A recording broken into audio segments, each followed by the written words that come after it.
Pemirsa, Anda masih bersama kami dalam Berita Lampung. Bagi Anda yang baru bergabung, berikut Berita Lampung pilihan hari ini.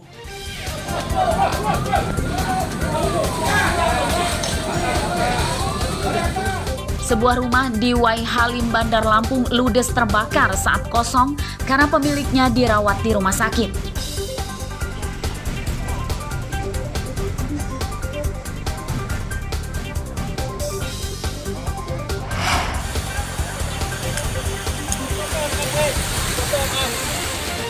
Jembatan penghubung dua desa di Kecamatan Negeri Semong, Tanggamus ambruk diterjang banjir bandang.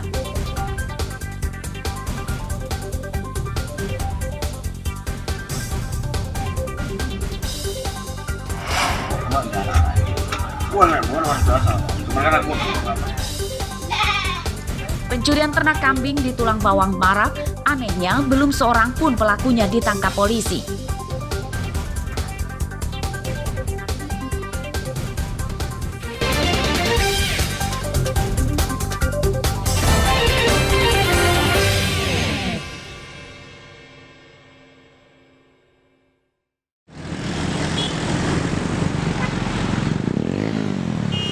Sejumlah truk pada Rabu pagi belum bisa melanjutkan perjalanan karena kehabisan bahan bakar solar. Mereka sebelumnya menginap di SPBU Banjar Agung Tulang Bawang sembari menunggu dibukanya penjualan solar.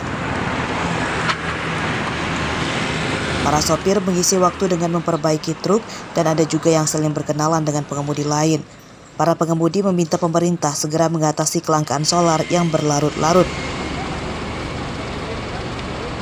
Lampung Tengah. Jarak dari sini ke sana sudah melewati berapa pom ini, Mas? Berapa? 5. Ada semua nggak, Mas, untuk solar atau BBM ini?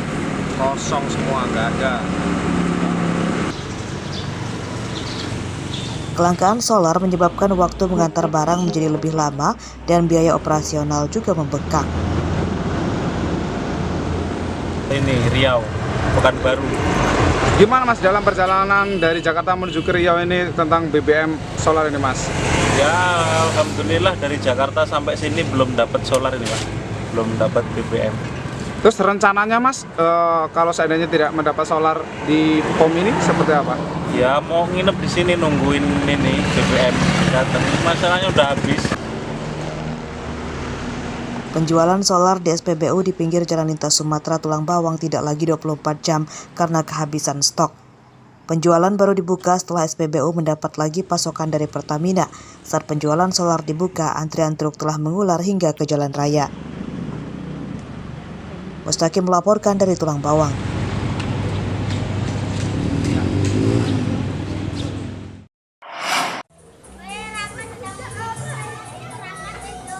Tak hanya bahan pokok, harga ikan laut juga naik.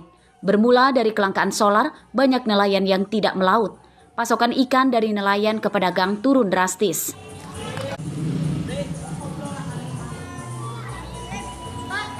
Seperti terpantau di Pasar Ikan Ujung Bom, Gudang Lelang, Teluk Betung Timur, Bandar Lampung, Rabu siang.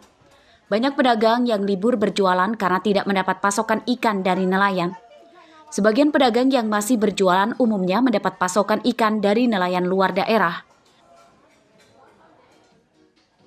Harga ikan rata-rata naik Rp5.000 per kilogram. Ikan tongkol yang semula Rp40.000 kini menjadi Rp45.000.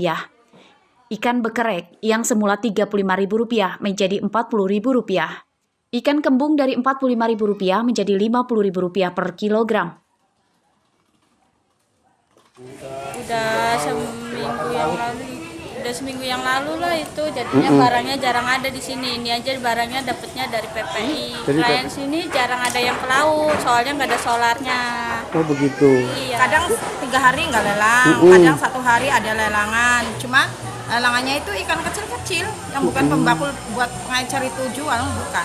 Kenapa sih, Mak? Banyak yang nggak turun karena solarnya susah. Oh, karena solar nggak dapet. Iya, jadi banyak nggak turun. Menurutnya pasokan ikan ini karena nelayan pesisir Teluk Bandar Lampung kesulitan mendapatkan solar. Sedangkan kapal mereka umumnya bermesin diesel yang menggunakan solar.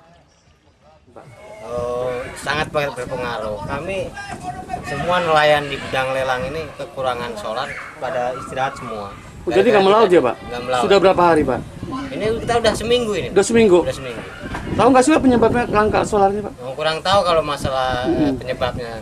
Kalau kita kan biasanya di survei beli di kios-kios itu enak, sekarang udah benar-benar nggak ada. Pedagang ikan dan nelayan mendesak pemerintah segera mengatasi kelangkaan solar yang berlarut-larut. Sebagian nelayan kehilangan penghasilan akibat kelangkaan solar tersebut. Arsadi Saputra melaporkan dari Bandar Lampung.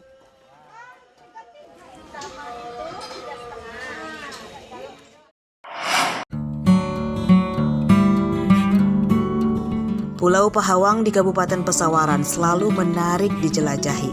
Pulau ini menyuguhkan pemandangan yang indah serta alam bawah laut yang masih alami.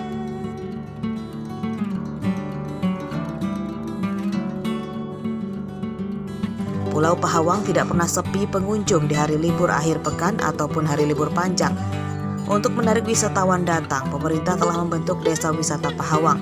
Pengelolaan wisata berbasis masyarakat, mulai penyediaan perahu penyeberangan, kuliner, serta kerajinan tangan disediakan oleh warga Pulau Pahawang.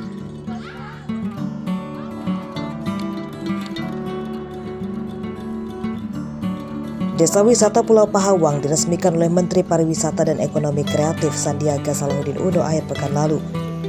Pengembangan desa wisata itu bagian dari upaya mendukung kebangkitan ekonomi dan menciptakan 1,1 juta lapangan kerja baru di tahun 2022 yang dicanangkan Kemenparekraf.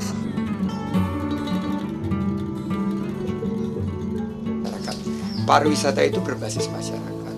Jadi seandainya kita mengembangkan pola homestay, bukan semuanya digantikan oleh resort-resort besar, tapi di pusat-pusat pariwisata itu mengandalkan homestay, mengandalkan sarana hunian pariwisata milik masyarakat, makanannya, kerajinannya juga dibeli oleh para wisatawan. Ini akan membuka peluang usaha dan lapangan kerja bagi masyarakat setempat sehingga kesejahteraannya akan meningkat.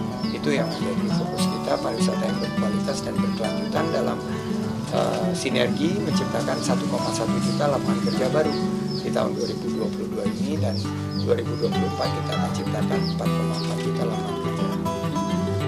Desa Wisata Pahawang pun masuk dalam 50 besar anugerah Desa Wisata Indonesia ADWI.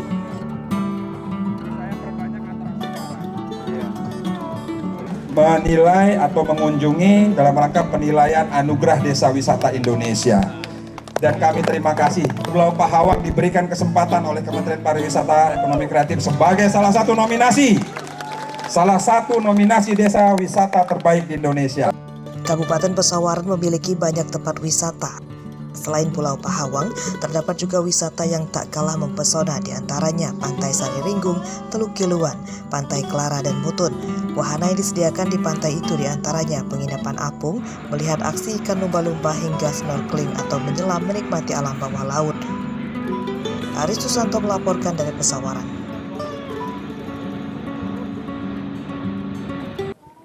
Pemirsa, informasi tadi sekaligus menutup perjumpaan kita pada pagi hari ini.